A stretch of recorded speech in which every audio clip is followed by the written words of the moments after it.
Just before the pandemic hit, I had the opportunity to go to South America for the first time. Montevideo was the first city I visited. I was very impressed by the warm welcome. Although so far away, 5,000 miles at least, I was immediately in my comfort zone. The foreign gave way to the familiar very quickly. I'm not one for beaches, rather I prefer to see the inner workings of the communities and get to know the soul of the city and its people. All of my photography work involves digital manipulation. I take a source image of significant sites during my travels.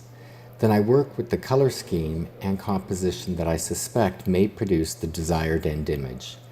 In this case, with Montevideo, the light blues from the sky contrast nicely with the faded rust reds from the roofing and some brickwork of the building. Upon close inspection, the photographic elements are still there, portions of the roof and windows. This site fits perfectly within the themes of my series, Out of the Darkness. It is a building that has undergone an incredible transformation. Formerly a prison, the location is now home to the EAC in Uruguay, which stands for the Espacio de Arte Contemporaneo, or the Contemporary Art Space in English. Citizens and tourists are now able to enjoy art and free thought in a place where people were once forcibly confined. This prison may have also held political prisoners of the 1973 dictatorship. I'm very pleased with this image. Initially, it was a bit of a challenge. I knew that I had to create a symbolic piece using the EAC. My transformation would echo the building's transformation from a jail to an art gallery.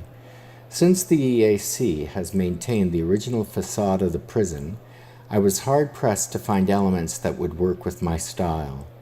The exterior is somewhat austere and rough. Many of the windows still have the original prison bars. Parts of the roof had red tiles and parts of the exterior wall had eroded to show the red bricks underneath. The roof and brickworks are the sources of burnt sienna coloring. The reddish hue contrasted nicely with the clear blue sky. Consequently, I was also able to turn this austere structure into a thing of beauty. This gallery, which has maintained this rough exterior, acknowledges its dark past while putting forward a new face, a full circle. I'm still debating which date to apply to this piece. Usually I pick the day of a tragedy. However, it almost seems more appropriate to select the gallery's inauguration date.